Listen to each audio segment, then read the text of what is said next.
This are heavy ass feet, bro. I'm trying to tell you. I feel you trying to defend this chick because I sound like I get it. I totally get it. Without context, me attacking this pretty ass girl seems weird. But once you know what the fuck she's capable of, it's all justified because she's a weirdo. NANI? Dynamite. Now, clap it. I gotta pull out my notes for this one. Alright, everybody. Hey, how you doing? My name's Heero. Thanks so much for the support I got on the last video. If you know, you know. I covered this. It might be xenophobic. It might be this, it might that, but it's not racist. It's definitely not racist. And to those people, I say, nah, go fuck yourself. Clap it. Like, you can't sit here and tell me, a black person, that what I experienced another black person experiencing isn't racism. Xenophobic, sure. But we're adding that in addition to it. And there's something very sweet about this situation. We'll cover that then. If you make it to the end of the video, you'll hear my thoughts on this. But for right now, we want to get into the deep dive of this situation, which is this apology. So we're going to pick up right where she left off, right? My name is Amanda, the face behind Art Van Grow and the seed of conscious community. I just wanted to take a moment and reflect, as it has been a really wild last week or so for me. I wanted to first say I would like to take full accountability for my words. And I want... If 27 seconds in, she's good. 27 seconds in, she's good. If she doesn't say another word after this, yo, I take full responsibility for my problems. I apologize. You're good. In under 30 seconds, she's accomplished this. So you're probably sitting here wondering, how did she fuck this up, guys? How did this go from being done in 30 seconds, under 30 seconds, to being done in 21 minutes and 41 seconds? The roller coaster of emotions we're about to go through with this woman. I don't wish this on anybody.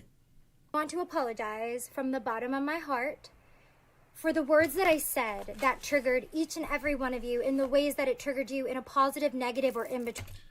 There's nothing you said when you told a man with dark skin to go back to his home of origin and then whitewash his name from Hassan to Hansen. There's nothing positive that happened in that video.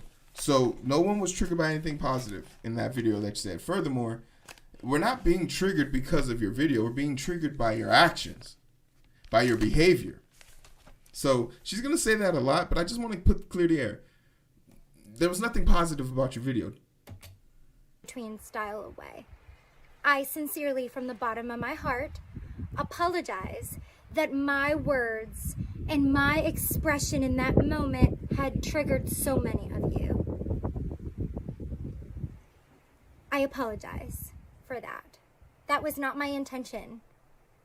I was being harassed by two men prior to the videos that I posted at my free will, and that was the 8th guy in 2 months to harass me. Not including my ex-husband, which y'all know the story about.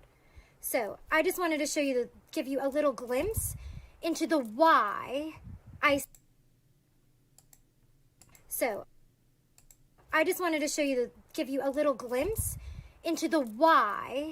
I said those words that were so triggering to everybody.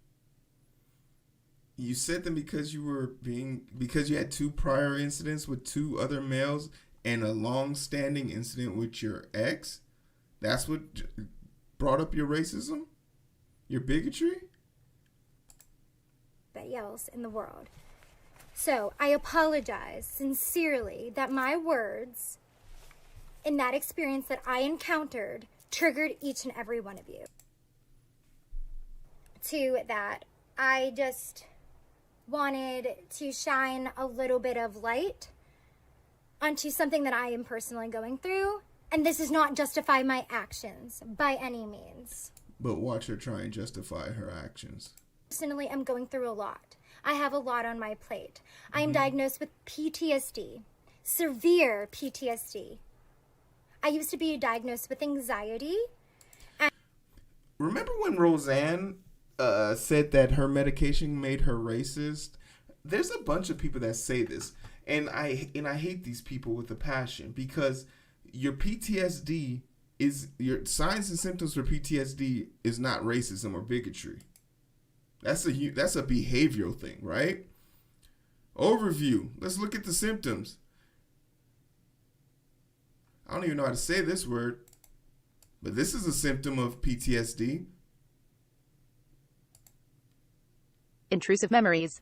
Intrusive memories, avoidance, negative changes in thinking and mood, changes in physical and emotional reactions, intensity of symptoms, when to see a doctor. Let's just make sure, Control F, because I didn't read racist. There's no, I did Control Find for racist on the page. There's no, or maybe racism. Let me not skim myself. No search of racism either. So racism is not an excuse. PTSD is not an excuse based on the Mayo Clinic's definition of the signs and symptoms. It's not an excuse for it. But you can experience racial anguish. You can experience PTSD based on racism being enacted on you, by people being racist towards you. You can earn enough scars in the mental world, in the mental aspect of that, to then have post-traumatic stress syndrome whenever you're faced with a racial or bigot person. And that's something that a lot of black people harbor. I know I harbor that shit, but I've never gone out here prejudging people. I'm lying. I do prejudge people a lot, but I'm not out here acting on those prejudgments, unlike our Home Depot Karen over here. In your heart, the forgiveness to forgive me and put this in the past. You do not have to forget. Never forget. Literally, never forget. This is another weird thing that people say, and I want to give people the permission here, because I don't know if people know they have the permission here. You have the permission to not forgive racist people. I personally don't give racist people a second chance. There's no way in fucking hell. There's no way in fucking hell. Caught you red-handed. Get a second chance out of me, my friend. I want to extend this to you, because a lot of people might think that this is something that they have to do. You don't have to forgive people who wronged you. It's expected, it's nice, but it's not something you have to do. You don't have to give it to them, because anyone who can do something as valid as what she did, as freely as she did, can do it again. And if George Bush taught me anything, you get fooled once, you can't get fooled again. Ain't no third strikes you out. This ain't a game. Because the biases she harbors, we've seen real people die for it, right? We've seen people die for it. So I want to give that power to people. If you don't know you have that power, take it from me. You don't have to forgive people who do this level of damage to you. You don't have to. You're not obligated to. And Danny makes a great point. There is space and opportunity to learn. But dare I say, that burden also isn't on me to teach you that. There are hundreds of books, hundreds of documentaries, hundreds of videos, hundreds of education out there that is free and available for anybody with a smartphone, a library card, or an 8th grade reading level to go out and find on their own.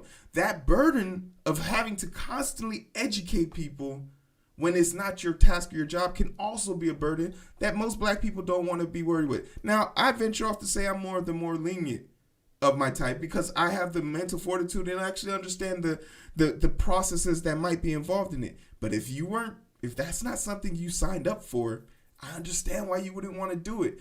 So I also give people that same freedom to be like, yo, go fucking learn somewhere else. Go, because if you, and it's sort of like this woeful ignorance. If you can't see it around you, after all the things that have been documented thus far, you've decided not to be informed on it. There's nobody in America who can woefully say, you can be ignorant to the facts, but you can pretend to be ignorant to the facts, but there's no way that you walk in today's universe, in America's universe, without understanding the racial dynamic that goes on in America, without understanding why 3 black kids being pulled over on the side of the road by an officer and them sitting with handcuffs on is problematic. It's just after Tamir Rice, So those are one of those things I say. I just want to take a second to mark this moment.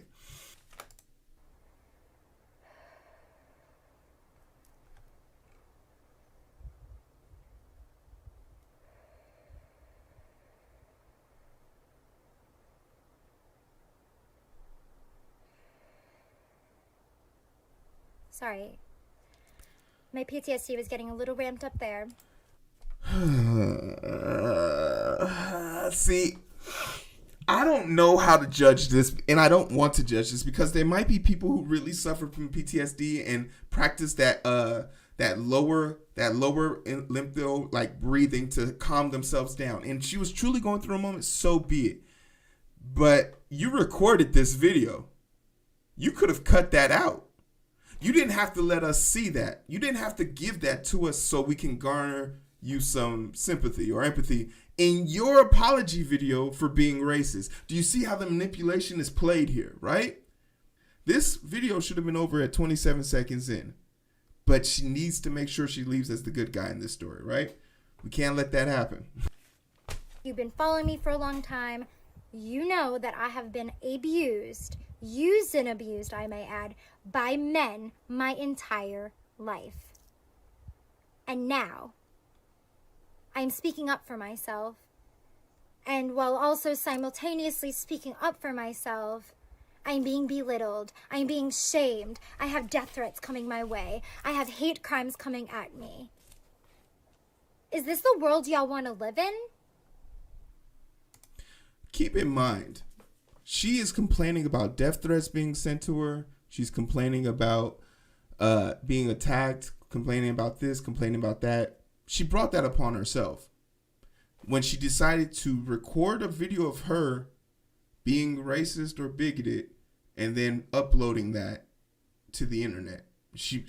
I'm not saying that she needs to be receiving death threats, but if I put my phone number out on the internet and people start calling me, there's a cause and effect to every action. I think she does deserve the criticism. I don't think she deserves the death threats. That's where I draw the line. I'm a firm believer in that. But keep in mind, the statement she made to that black man was, go back to your country. And now here she is posing the question, is this the country we want to live in? That's a valid ass question. Is that the type of country you want to live in? Because this is America. You are literally seeing America. It is a violent, hostile ass place, especially towards women. In America, we will take your rights if you let us. So maybe you should, think of relocating.